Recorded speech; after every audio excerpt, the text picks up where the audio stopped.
loss of life and what it means to this country. And I think that Jim Baker had it right. We're entering a new period, and it's going to cause us to focus our efforts in terms of reconciling what kind of a society we can continue to have, where we have a persistent threat against innocent civilians in a democratic society. We're going to have to engage in a very constructive and intense debate on how we measure the trade-offs between protecting our people and protecting our civil liberties. And that's a debate that has yet to begin in earnest, but I'm sure that it will. We now know that the president is in Nebraska, that he is in Sarasota, Florida this morning, where he was to give a speech on education to Louisiana. He's now in Nebraska participating in a national security briefing. Former Secretary of State George Shultz is with us as well. Mr. Secretary, I assume that most of the conversation is going from Washington to the president. What are they telling him, would you guess? I don't know what we're telling him, but I know how I feel about this. First of all, there has been an act of war of the worst kind, namely against civilians, designed to disrupt and demoralize civilian life, as well as an act of war against the Pentagon. We know that this was carried out by an organization big enough to do something rather complex and complicated. So we have to know who those people are, and we have to go after them, but we have to do more than that. On the one hand, we have to learn what's coming and preempt it, and not be afraid to preempt potential terrorist acts against us. But then we have to look to our own security and give ourselves the kind of reassurance that we deserve, that we're doing the things necessary, so we have our children back to our schools, our government officials back in their offices, and these people are not able to stop a resilient, powerful, strong country as we are. Mr. Shultz, you said we ought not be afraid to preempt it. Have we been afraid to preempt it? It's hard to preempt. No, well, we've done some in the past. It's hard to preempt because you have to know who it is you're going after very clearly and have the right kind of intelligence. But it only underlines the importance of strong intelligence, not only electronic intelligence and photography and so on, but we have to have a very capable human intelligence to know and be able to preempt these sorts of things. Secretary Cohn, you were in office, if memory serves me correctly, when the Cole was attacked. Obviously, this is a much more horrific event. Did the Cole incident flash back in your mind? It flashed back in my mind, but also the bombings in East Africa flashed even more vividly before me, because they were, again, nearly simultaneous explosions directed against innocent civilians. And to follow up on Secretary Shultz just mentioned, we indeed did gather together and vow to have the long arm of justice reach out and track those down who were responsible for it, but we also took preemptive action. And that was the basis on our attack in Afghanistan, when we had intelligence that there was to be a gathering. Well, we're obviously having a lot of crosstalk and a technical problem. We'll sort it out and we'll try and get our guests back. We mentioned a moment ago there were 50,000 people who come to work each day at the World Trade Center. There are literally tens of thousands more who come into the city, each of them affected. But the effect of this, we suspect, is much broader than that it'll affect everyone in the country. Former Secretary of State George Shultz says American life been changed. I know forever seems a bit farther than I want to go, but American life been changed today? No. American life will pick up. We have to look to our security, obviously, and be careful about it, but we're not going to allow these terrible people to change our way of life. They just aren't going to be able to do it. We defend ourselves adequately. We will find out who they are. We will get rid of them, and we'll learn how to preempt these attacks. But we're not going to change our way of life because of these people. I reject that entirely. And so we respond, and then people get on airplanes again with the same sense of security that they had before. People go to the Trade Center with the same sense of security they had before. I'm afraid it'll be a while before they go to the Trade Center. But yeah, as far as the use of commercial aircraft are concerned, yes, I think we'll have our aircraft back in operation. We'll have to have tighten and be very careful as people get on these planes so that we feel secure that we've done everything possible to keep people off who obviously took over a plane. They did it very skillfully. The pilots apparently weren't able to put out any kind of an SOS, and they must have been able to fly the plane. So we're dealing with an organized group. They have to have a safe haven somewhere that allows them to do these things. So let's go after them. Mr. Secretary, thanks for joining us today. Secretary of State, former Secretary of State George Shultz, James Baker, former Secretary of State as well, and Secretary of the Treasury, and William Cohen, former Senator from Maine and Secretary of Defense in the Clinton administration, all joining in and all offering similar messages that what happened today cannot be allowed to change the basic core of American life, and that the United States must hold accountable and responsible not simply those who carried out these actions in New York and in Washington, and perhaps another plane as well, the plane that crashed in Pittsburgh, but also any government that has turned a blind eye to terrorist groups, that has offered them safe haven or support, financial, physical support, whatever, that they must be held accountable as well. James Kallstrom, former FBI here in New York, joins us. He's in Delaware. Mr. Kallstrom, can you hear me? I can hear you fine.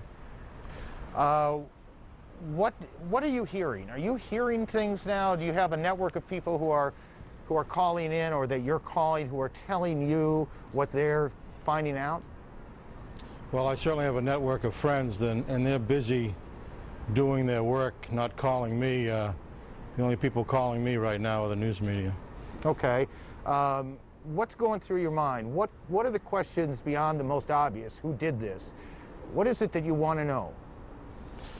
First off, just the immense tragedy of this event and the desire to save as many people as we can save in this terrible, terrible situation. Second thought is that, you know, since '93, with the bombing of the World Trade Center the first time, people that hate us and hate what we stand for and hate our way of life have demonstrated that over and over again. I don't have to go through all the different events, but we all know what they are. And today they've brought that terrible hatred to the United States of America, and we as a country, as a nation, need to stand together. I agree totally with George Shultz, who I admire tremendously, that we need to go find out who these people are, and with respect to collateral damage, we need to not let this happen again. And I think this puts about 5 exclamation points on why we in this country need a sophisticated, dedicated, high morale team of intelligence agencies and law enforcement that work together. Not that if it was any better than it was the last 5 years, I'm not saying it wasn't good, but it needs to be the best and continue to be the best. But you're suggesting it has not been good enough. Well, in a free society, you know, it's virtually impossible to know everything about every bunch of cowards and crazy people that populate the world, unfortunately. But we need to get as close to that as possible without changing our way of life. And I think that exclamation point just hits home today, and we need to stop this. We need not to change our way of life. We need to find out who did this, and I'll tell you right now, that's a short list of people.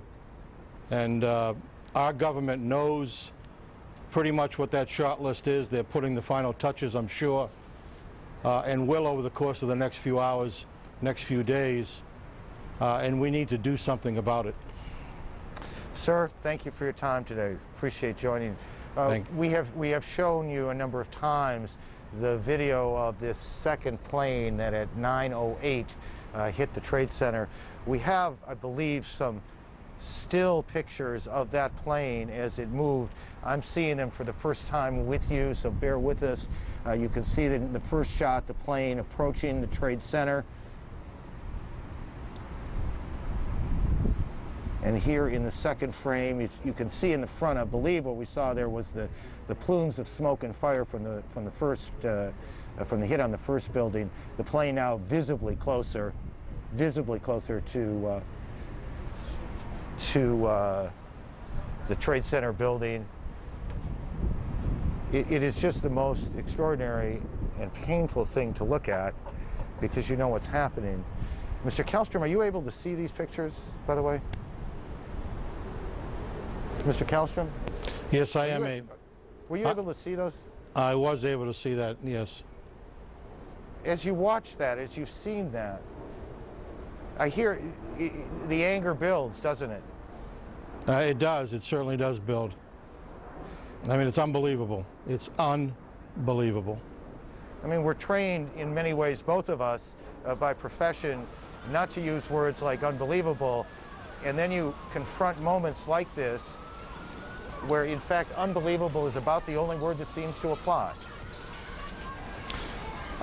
Yeah, I just can't, having lived through the tragedy of TWA Flight 800, which, as sad as that was, I mean, this is geometrically worse. And just thinking about the personal terror of all the people involved in this, the people on those planes. I'm sure there's teenagers and babies and adults and just normal people on those airplanes that suffered tremendous terrorism. Yes, sir. It is hard to imagine what it must have been like on those 4 airplanes, because while the attacks on the buildings themselves happened quite quickly, these people in these airplanes were aware that something horrible was happening for perhaps an hour. The flight from Boston to New York, right around an hour, a little bit less. Clearly they knew this was something horrible had come into their lives. And they knew it for a long time. That's probably true. And think about the fact that people obviously took control of the plane and knew something about flying one of these sophisticated fly-by-wire airplanes. I don't know how much they knew. They knew enough, obviously, to crash it into the building.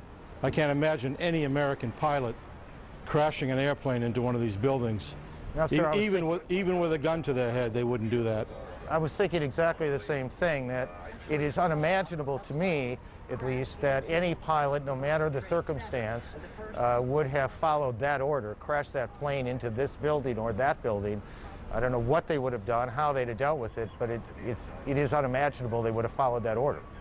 So you've got people that not only are willing to give up their lives for just a horrendously, in my view, stupid, cowardly act, but are sophisticated enough to fly a modern jet plane.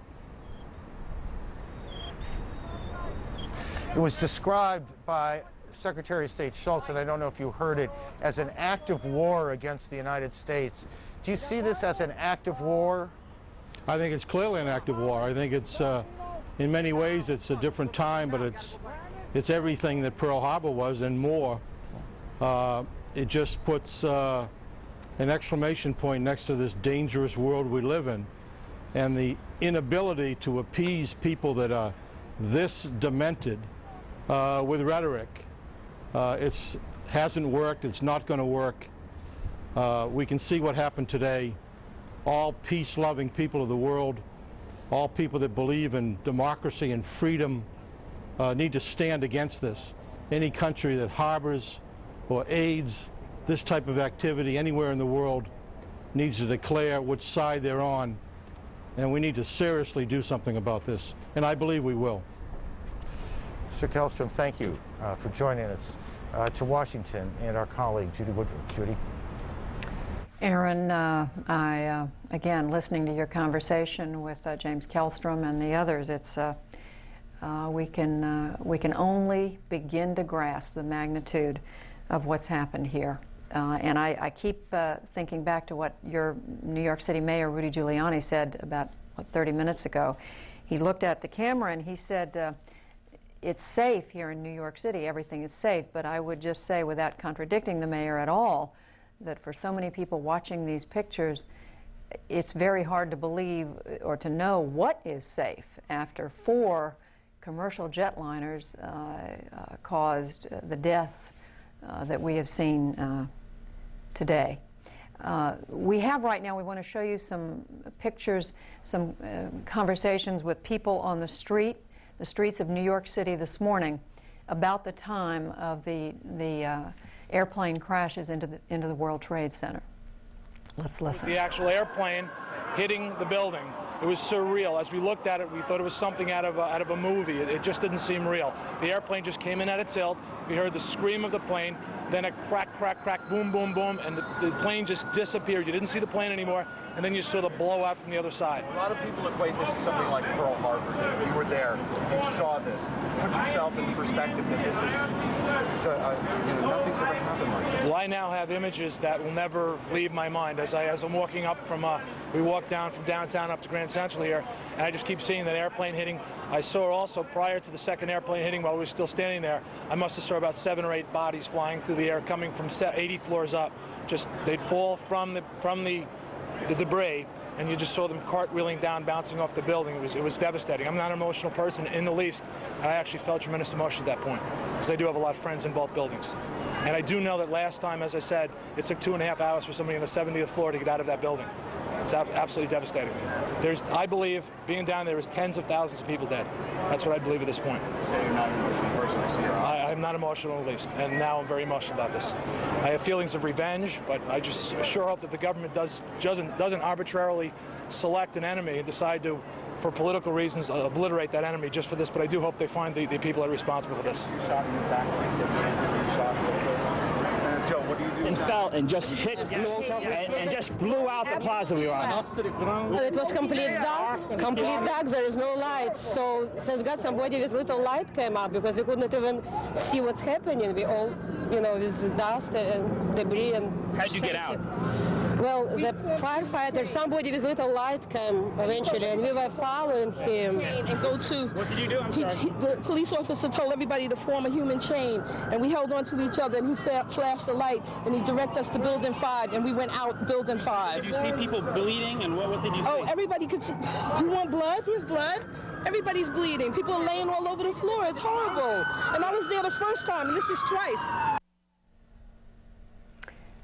CNN producer Rose Arce on the streets of New York. She's joining us by telephone. Rose, can you hear me? Yes, I can, Judy. What are you seeing? Tell us where you are. I am about 2 blocks north of where the World Trade Center used to be standing, and I'm surrounded by firefighters who are just watching helplessly.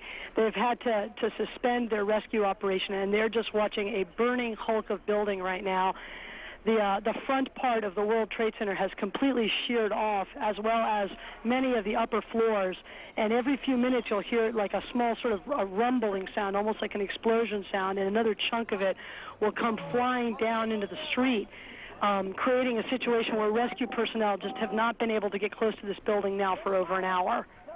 Rose, how close are they to the building? I'd say the closest people are probably about 2 blocks north of there, just in front of where I am.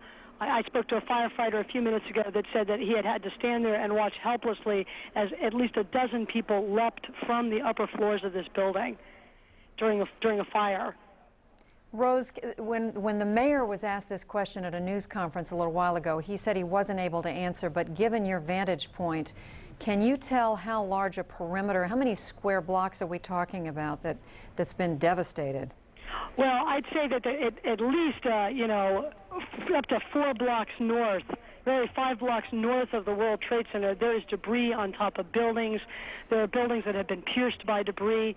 The streets are covered with several inches of soot and literally pieces of people's desks. You know, there's office supplies. You know, where I'm standing right now, I can see there's letters on the floor. There's one woman's resume. There's some insurance papers. You know, things that clearly came from inside that building.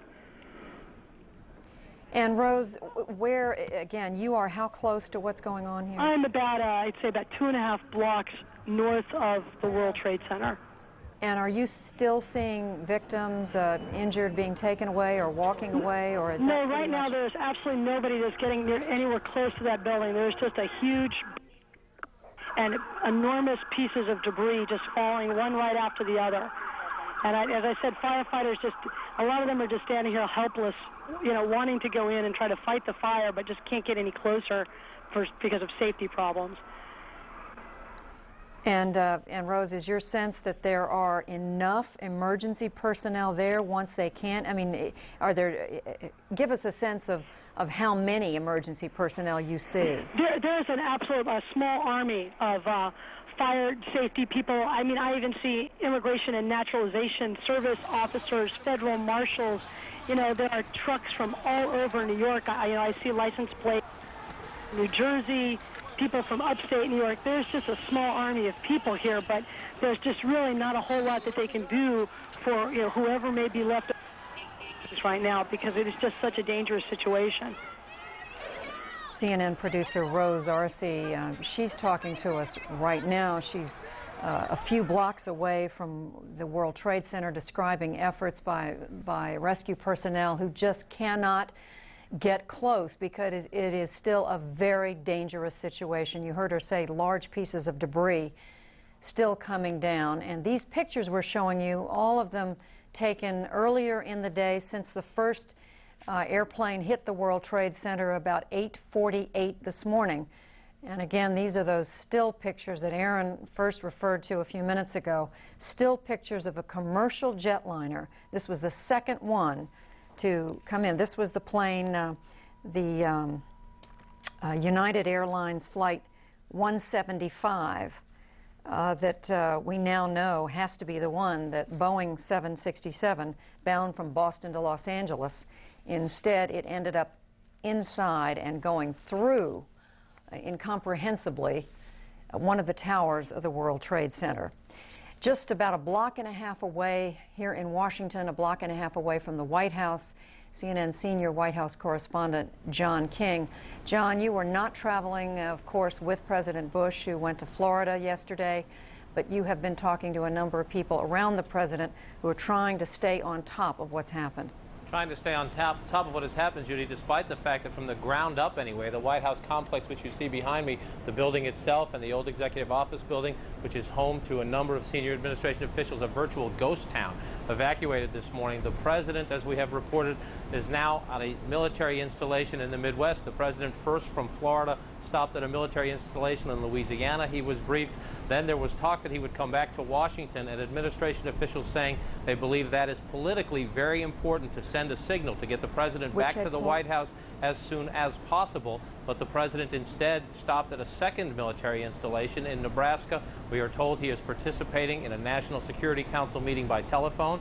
Vice President Dick Cheney has been in the White House, underground in the White House Operations Center, the Situation Room, which is a fortified command and control structure, throughout the day with other national security officials, receiving information from around the country and directing U.S. operations from there. We do know on Air Force One en route from Louisiana to the Midwest, the president spoke to the mayor of New York and the governor of New York. He's been in constant contact with officials back here, including members of the congressional leadership, who also have been asked by their security to go to a secure bunker area built for just such a situation, a national security emergency in the United States. The leaders of Congress taken as well to a secure location.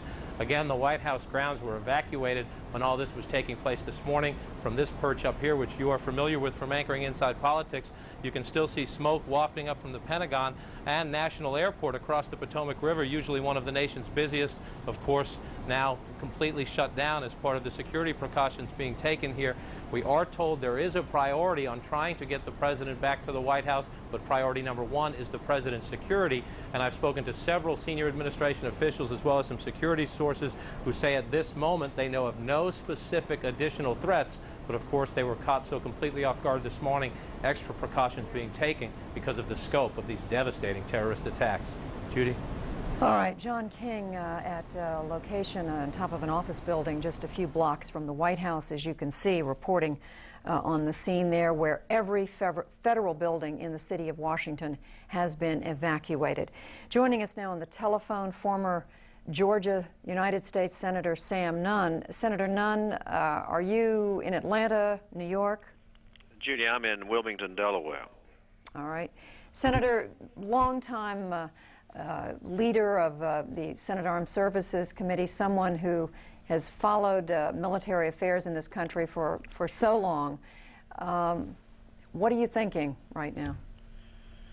First, it was certainly a day of hate in terms of what was perpetrated by whoever did this, and second, a day of sorrow for the people who are the victims and their families. And it certainly was a cruel and heartless and monstrous type attack. I think it's very important that we steadfast in this country. We always rise to the occasion and work together when we're in a crisis, and I think this qualifies for mustering the American will to remain calm and collected and determined and firm, but most of all, solidarity here at home with the president, following his lead with the governors, with mayors, with the people on the scene, the front lines, the firemen and the policemen and the medical personnel and the nurses and the doctors, people we take for granted every day, but God bless them, and we need to be with them and behind them and help them in every way we can.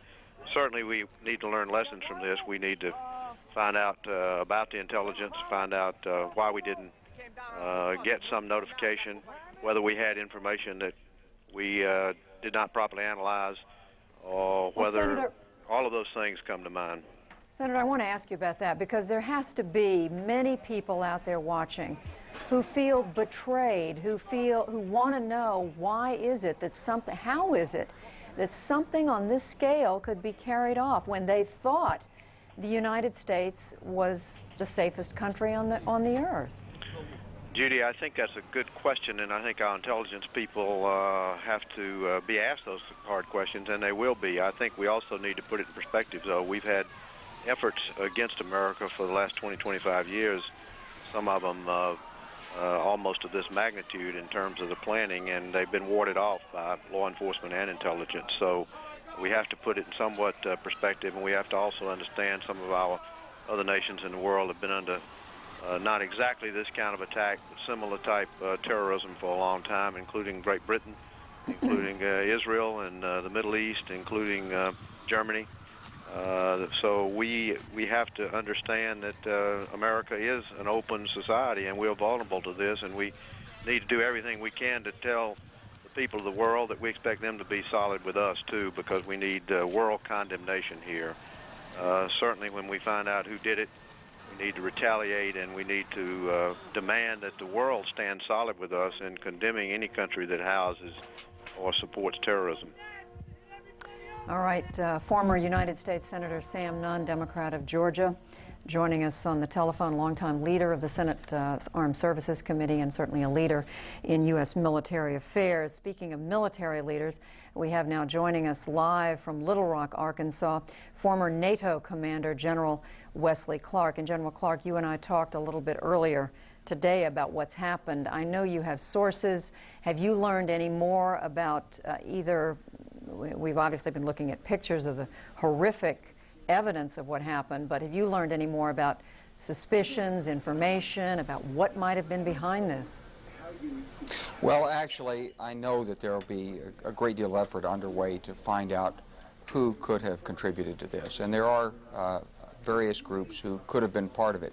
These groups often change their names, they have interlocking memberships, and so it will take time to run this down. But I think it's clear now, with the hindsight of a few hours, that how well coordinated this attack was, that it was launched from multiple airports, that it picked aircraft that had the largest possible fuel loads to increase their explosive capacity, that the people who were involved knew how to take over aircraft and fly them into the targets. And clearly they had some idea of the symbols of American power that they wanted to strike. And so I think we've got to allow some time for our military to work through this. I am reassured in talking to people inside the Pentagon that the command and control system in there is totally intact. All of the men and women who were part of that command and control system are at their stations and have been throughout this, and so it's very smooth and very effective. I'm thinking about all those people who were in that part of the Pentagon that was struck by the aircraft. We know there are a number of men and women who served there who aren't accounted for, and presumably there are casualties and fatalities there, but the command and control functions are totally intact. But General Clark, what do you say to Americans, and this is the same version of the question I just put to Senator Nunn, who would say, we thought we lived in the safest country on earth, and now we find out that places that we thought were invulnerable, the Pentagon of all places, one of the most secure locations in Washington, much less in the country, the Twin Towers of the Trade Center, a building that had already come under terrorist attack and had been under increased security, to know that these kinds of places, and we've been told, at least I'm informed that Senator Orrin Hatch has said to some of my colleagues at CNN there was an indication that Camp David may have been a target of the jetliner that crashed in Pennsylvania. This is the sort of thing that makes people want to reevaluate everything. Well, I've heard the same rumor about Camp David, but we know that for all of our unique power in the world today, the United States is also uniquely vulnerable. We've been targeted for years by a number of these groups, and many people have warned for some time that there's really no ultimate protection against terrorism, and particularly international terrorism. There's no telling how many of these efforts that are similar or perhaps lesser in scale have been broken up by the United States or by our allies, and yet this one has succeeded, and I know there'll be some hard questions asked. But Judy, one thing that comes through very clearly in this is that in an era where global communications are the way they are, and there's movement of people and ideas and communications, that it's not possible to have only one nation deal with the problem of international terrorism. Greater international cooperation and coordination is required, and certainly no state should be supporting and sponsoring the presence inside its borders or the activities out of its borders of international terrorists. And that's one very important message that comes from this terrible tragedy, and I'm sure our government will drive this home very strongly in all of the international fora. I was just on the phone with people in Europe, and as you probably know, NATO headquarters has responded by ordering the evacuation. Of course, by the North Atlantic Charter, an attack on one member of NATO is an attack on all of NATO. And how this will play itself out in coordination with our allies remains to be seen, but here's clearly an area where the United States desperately does need the support of all of our allies, and I'm sure we'll have that support as we deal with the consequences of this tragedy. General Wesley Clark, a former NATO commander, joining us from Little Rock, Arkansas. General, thank you for joining us once again today. Thank you, Judy. Thank you. Aaron in New York City.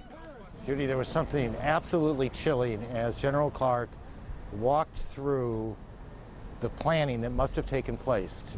The planes that were picked, the reasons that those planes were selected is absolutely chilling. CNN's Mike Hanna in our bureau in Israel joins us now. Whenever something like this happens, I guess you look to the Middle East. Mike, what's the situation in Israel now? Well, Aaron, in an area that has been racked by violence by nearly a year, all have been closely watching events as they've unfolded in the United States. there has been a blanket condemnation from all leaders in the region of the events that have taken place there, and commiseration about the extensive loss of life that has occurred. However, when news of the events started to filter through in Palestinian areas, there were sporadic incidents of celebration in the streets in the East Jerusalem and in various parts of the West Bank. Palestinians took to the streets in small groups, celebrating what they said was an attack against the United States. The United States, blamed by some Palestinians for its ongoing support, as it is seen, of Israel in this conflict, in this Middle Eastern conflict. However, while some Palestinians were taking to the streets in apparent celebration, one youth was quoted as saying, as he received sweets handed around in celebration, "This is a sweet from Osama bin Laden," he said. However, while this was happening, the Palestinian leadership itself was very quick to condemn the events in the strongest of terms. First of all, I am offering my condolences, the condolences of the Palestinian people to the American President Bush, to his government, to the American people for this terrible act. We are completely shocked, unbelievable. Condemnation and commiserations too from Israel in messages to the United States administration. Israel has banned all non-El Al flights coming into the country as a security precaution, and certainly the events in the U.S. being watched very, very closely from this region. Aaron. Mike, just a couple of things briefly. One is, it is hard, I suspect, for many of our viewers to look at the tape of the celebration in that you just showed us and contrast those scenes with what we have seen from here in New York and in Washington. The utter devastation, the fear on people's faces, the death and injuries that we know have taken place. The contrasting pictures are extraordinary. Is the Israeli military on a high state of alert now? Yes, very much so. There is a high state of alert throughout this area. The context that one must view those demonstrations in, those celebrations as we're seen in Palestinian streets, is a context of an area in which violence has been ongoing for nearly 12 months. The context too that some Palestinians have criticized the United States sharply for what is seen as its support of Israel in this ongoing conflict. And certainly the Palestinian leadership has been very quick to disassociate itself from those images on the ground, making quite clear that it condemns in the strongest of terms the events in the United States.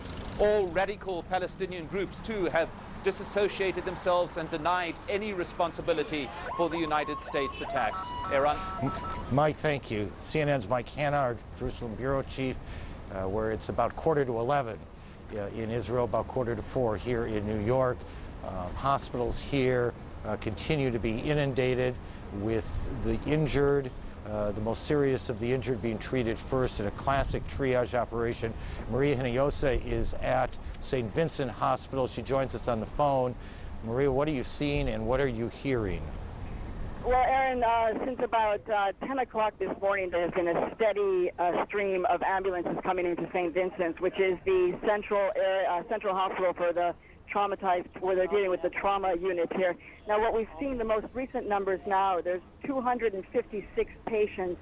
25 of them are in critical condition. 3 of them have passed away, and about 30 firefighters and police have also been treated. Just to give you an idea of the numbers, this hospital handled the World Trade Center bombing in 1993. There they saw a total of only 160 patients. They are now having well surpassed that by 100 patients, more or less, 256 patients now. Mayor Giuliani arrived here about 5 minutes ago. He went straight inside. We're expecting him to come out and address the media here. And essentially there's a sea of green. Office chairs have been draped with white sheets to be used instead of stretchers. Buses have been ferrying hundreds of volunteers who have come to donate blood. They've been taken to other locations. And just about 2 minutes ago, we saw another busload carrying doctors and nurses who have come off. Lots of doctors and nurses coming to St. Vincent's wanting to volunteer. People here saying that they're asking them to come later tonight, where they're expected to be receiving patients well into the night for the next 24 hours at least. Aaron? Maria, thank you. A snapshot of what is going on in any number of hospitals here in the city of New York and in the New York region, in the counties surrounding New York. This is all being played out in very much the same way. Another snapshot, if you will. CNN producer Alec Mirren is in a car in New Jersey trying to make his way to us here in the city. Alec, can you hear me? I can, Aaron. Tell me what is out there right now. How far are you from Manhattan? Well, I've been traveling from suburban Maryland today, trying to come up, like you said, to assist in the coverage, and it's eerie how these events are impacting travel all along the Northeast Corridor. As you know, a very busy commuter area. I went to the train station in Baltimore this morning. The trains have just been canceled. People were forming carpools to get where they needed to go. As I jumped in my car and headed north on Interstate 95 and then onto the New Jersey Turnpike, lots of signs. Serious problems, avoid New York. On the New Jersey Turnpike, I don't know if this is unprecedented, but it's certainly unusual. Everyone was funneled off of the Turnpike at exit 11, which is Perth Amboy. Ironically, as you get off there, you could see the cloud of smoke still billowing out of the World Trade Center. Lots of people have just pulled over to the side of the road and are sort of sitting there. Some have gotten binoculars from who knows where. I talked to a few of them. They said they didn't know where they were going to go because the turnpike was closed. I just got here to the train station because reports had been that perhaps train service was starting up again. In fact, it is starting leaving the city, and they made that announcement, which was greeted by smiles and quiet nods of the head from people who are clearly waiting for loved ones to come out of New York City. But there's still no service into New York City, and the island remains